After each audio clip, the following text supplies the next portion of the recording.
China relaxes some anti-COVID measures despite a rise in infection cases.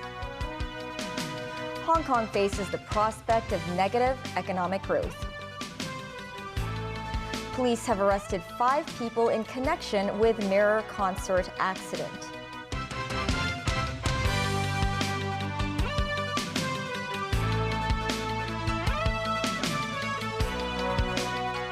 Hello and welcome to TVB News.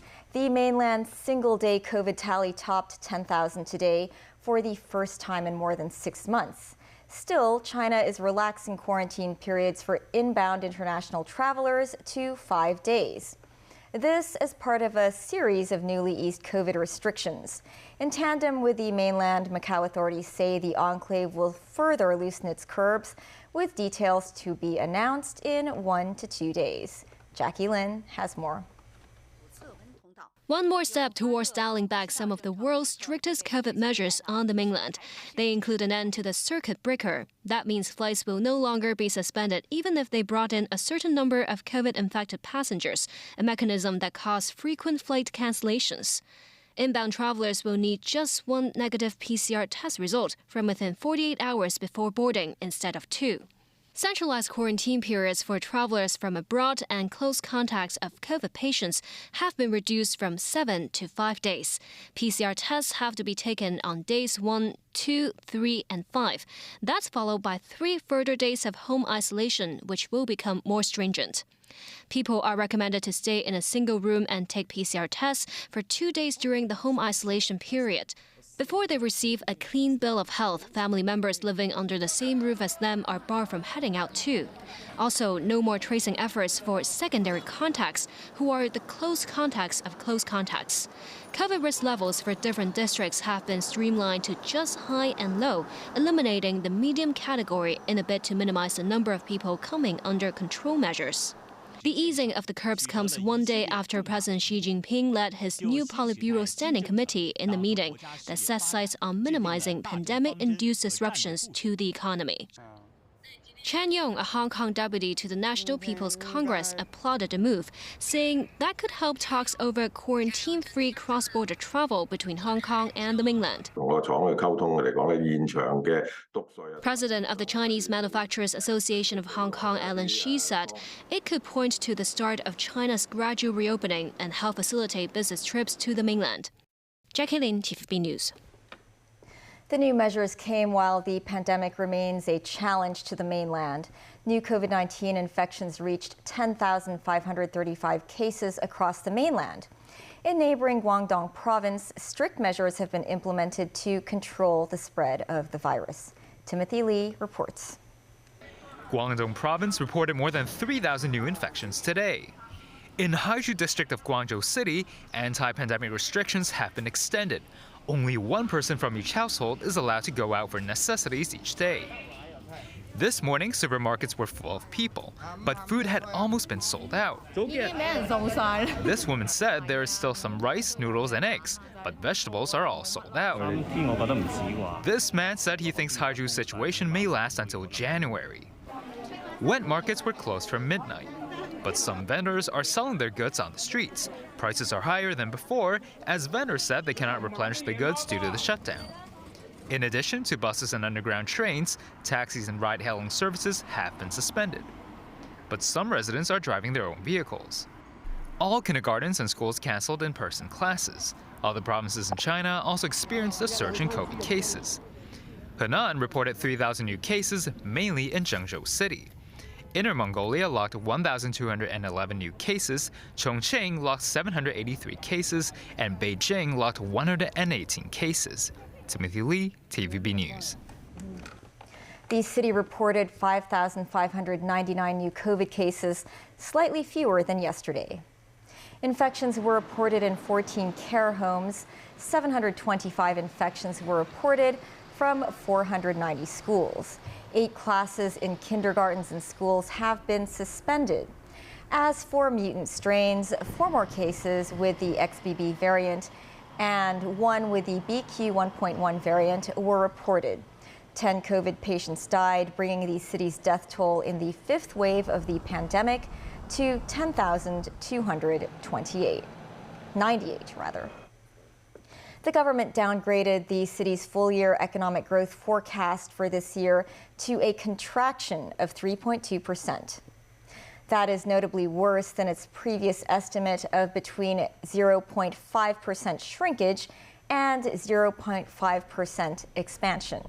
It's also the government's third downward revision of the predicted GDP growth rate for 2022. The announcement came in tandem with the authorities' announcement of the third quarter GDP contraction of 4.5% year-on-year. Government economist Adolf Leung attributed this to a worsened external environment. They include a worse than expected inflation situation and tightened monetary policies. The continued disruptions to cross-boundary land cargo flows also dealt serious blows to Hong Kong's export. Government officials said they believe that those renting the concert venue may have violated the law by providing inaccurate information on its construction. Jackie Lin reports. This afternoon, the police released their findings on the faulty construction in the Hong Kong Coliseum by the main contractors of the July Mirror concert. The real weight of all these mechanical devices were totally different from the data that were given by the company, by the Engineering Impact Limited. Right. So we were of the view that they made the false declaration deliberately with a view to speed up the approval process. Okay, on the day of the incident, from the CCTV of the Hong Kong Coliseum, we find that some staff of Hi Ping Long, the subcontractor, has adjusted the LED monitor, LED panel. After that, we do not find any evidence that he has, or the company has, arranged any authorized person or engineer to inspect or check the LED panel. So that is our finding. An engineering expert believed that such false declarations are rare and the contractors might have deliberately placed the installations at a distance when authorities came to check their weight. Kevin Yeung, the Secretary for Culture, Sports and Tourism, said that all sectors of Hong Kong should responsibly follow the city's rental regulations and that those violating the law must be punished. Meanwhile, Legislative Council member Vincent Chang pointed out the severity of false declarations, since most in the public originally believed the cause of the accident was linked to the giant video screen's wiring. He added that any further arrests made will only slightly comfort the victims and their family. Jackie Lin, TVB News. It's the end of the 5-day Hong Kong legal week. Speaking at the event, both Chief Executive John Lee and Secretary for Justice Paul Lam stressed the city's rule of law is well recognized globally. The CE also heaped praise on the city's one country, two systems, saying it's an unprecedented feat to conceptualize such a framework. He added the national security law has helped cement the rule of law and safety of Hong Kong. Chief Justice Andrew Chung, meanwhile, cautioned against taking the rule of law for granted, saying there is a need to inculcate values, including lawfulness, among the younger generations. Coming up after the break, President Xi Jinping will meet with Joe Biden during G20 summit. Australia's leader wants to improve ties with Beijing in potential meeting with Xi Jinping.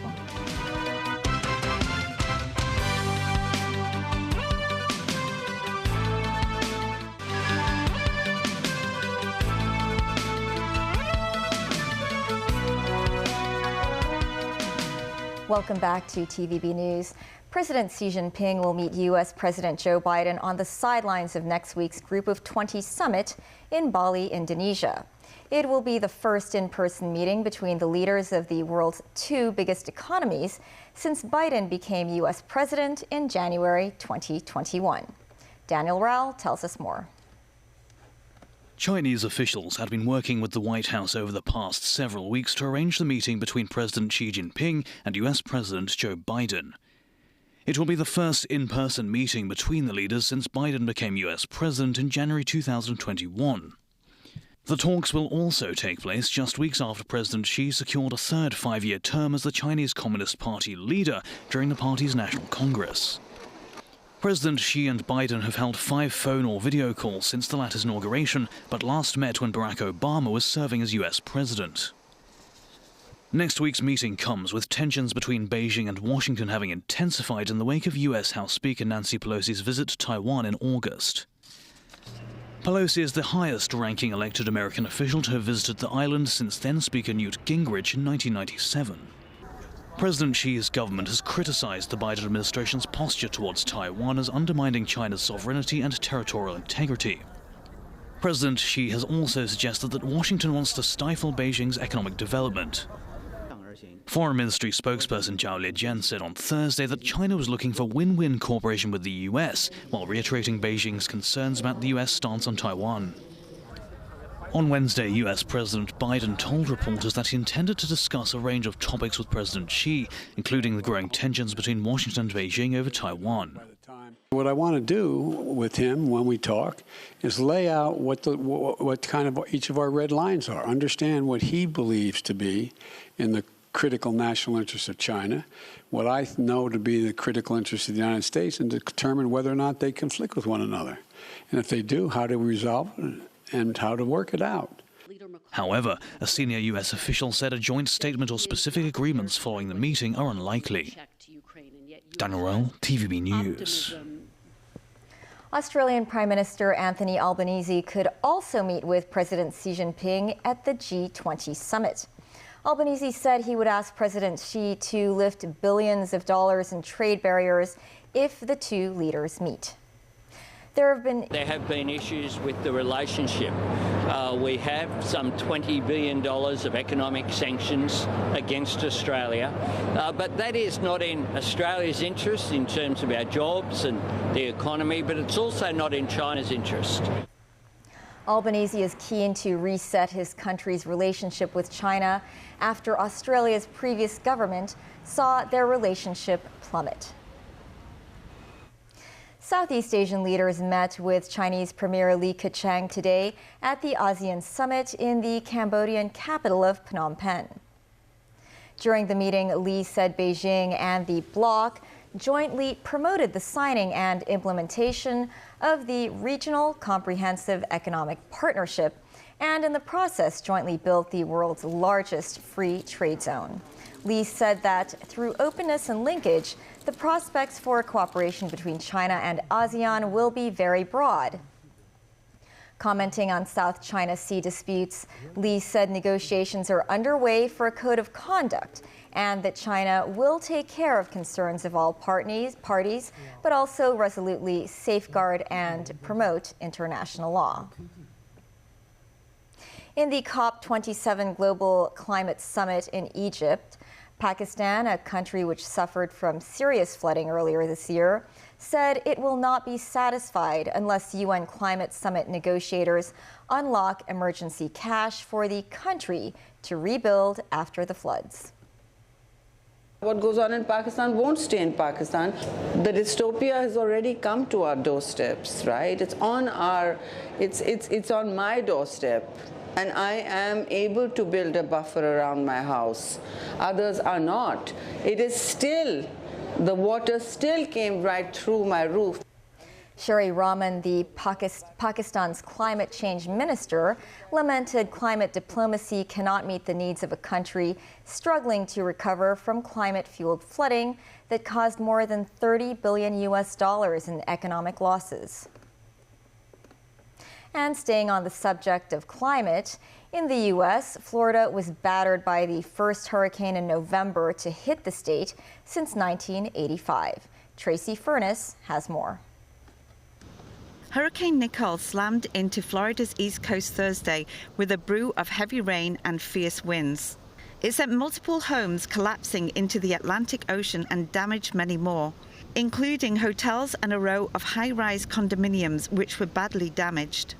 The water's coming right up to the windows, and it was like it sounded just like a freight train just going by, and it never stopped. It never ended. And then we saw the deck tipped over on its side, and then we saw the other condo's patio also washed away.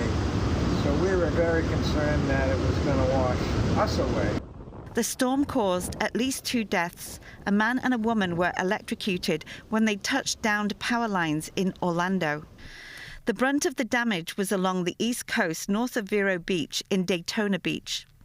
Nicole's damaging coastal surge hit beachfront properties in Daytona Beach shores that lost their last protections such as seawalls during the recent Hurricane Ian.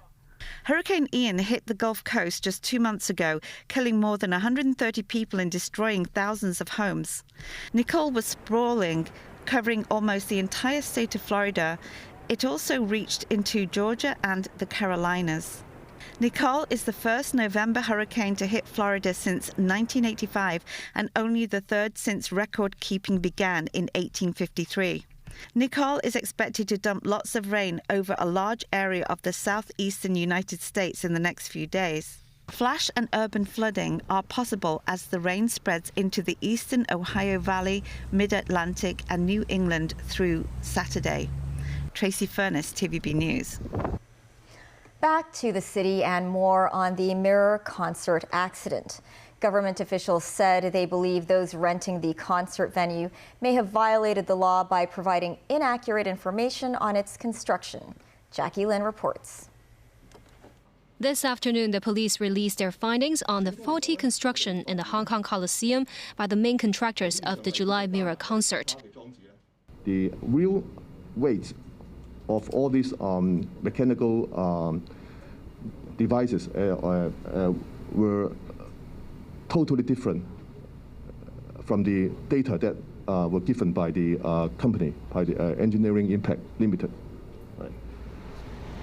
So we were of the view that they made the false declaration deliberately with a view to speed up the approval process.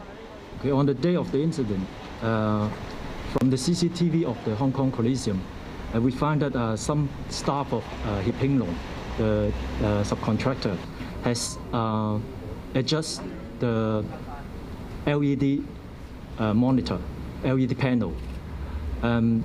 After that, we do not find any evidence that he has, or the company has, arranged any authorized person or engineer to inspect or check the LED panel. So that is our finding. An engineering expert believed that such false declarations are rare and the contractors might have deliberately placed the installations at the distance when authorities came to check their weight. Kevin Yeung, the Secretary for Culture, Sports and Tourism, said that all sectors of Hong Kong should responsibly follow the city's rental regulations and that those violating the law must be punished. Meanwhile, Legislative Council member Vincent Chang pointed out the severity of false declarations, since most in the public originally believed the cause of the accident was linked to the giant video screens firing. He added that any further arrests made will only slightly comfort the victims and their family. Jackie Lin, TVB News. E-commerce giants have seen a rise in their business volume in China's once-a-year Double 11 shopping festival. Tmall, under Alibaba Group, reportedly doubled its sales volume year-on-year in 148 categories from late October through yesterday. Smart appliances and digital products were the top sellers. Meanwhile, JD.com reported 1 billion yuan in transaction volume for iPhones in the first minute of its shopping event, started at 8 p.m. yesterday. That's the news. Happy Friday and have a great weekend. Bye for now.